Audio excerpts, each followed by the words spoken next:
சென்னை வள்ளுவர் கோட்டத்தில் சாலையோரம் உள்ள தர்பூசணி கடைகளில் உணவு பாதுகாப்புத்துறை அதிகாரிகள் திடீர் சோதனை நடத்தினர். கடைகளில் விற்பனைக்காக வைக்கப்பட்டிருந்த தர்பூசணி பழங்களில் ரசாயனங்கள் கலக்கப்பட்டுள்ளதா, சுகாதாரமான முறையில் பழங்கள் விற்பனை செய்யப்படுகிறதா என்ற அடிப்படையில் உணவு பாதுகாப்புத்துறை அதிகாரி சதீஷ் தலைமையில் 5க்கும் மேற்பட்டோர் சோதனை நடத்தினர். மேலும் பொதுமக்கள் சுகாதாரமற்ற முறையில் இருக்கும் பழங்களை வாங்கி சாப்பிட வேண்டாம் எனவும் உணவு பாதுகாப்புத்துறை அதிகாரி வேண்டுகோள் விடுத்துள்ளார். நாங்கள் சொல்லிக்கிறது ஒன்னே ஒன்றுதான், ரொம்ப கேர்ஃபுல்லாகவே பாருங்கள். வேணும்னா ஒரு பழமாக நீங்கள் எடுத்துகிட்டு ஒரு நல்ல பழமாக, ஒரு அடியில் இருக்கக்கூடிய பழமாக, எலிகள் கடிக்காத பழமாக இல்லை பெருச்சாலி கடிக்காத பழமாக பார்த்து ஒரு பழமாக வாங்கி அதில் கட் பண்ணி மீதி கூட நம்ம வீட்டுக்கு எடுத்துகிட்டு போய் சாப்பிட்லாம். இதனால் ஒரு தவறும் கிடையாது. அந்த மாதிரி போகலாம். கட் பண்ணி வச்சு ஈமூச்ச பண்டங்களாக இருந்ததுன்னா தயவு செய்து அந்த பழங்களை வாங்கி சாப்பிட வேண்டாம்.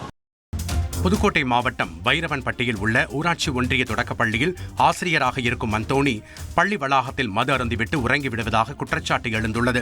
மாணவர்கள் அளித்த புகாரின் அடிப்படையில் பள்ளியில் வட்டார கல்வி அலுவலர் ஆய்வு மேற்கொண்டார். பள்ளி வளாகத்தில் கொட்டப்பட்டிருந்த மது பாட்டில்களை பார்வையிட்ட அவர் சம்பந்தப்பட்ட ஆசிரியர் மீது துறை ரீதியான நடவடிக்கை எடுக்கப்படும் என உறுதியளித்துள்ளார்.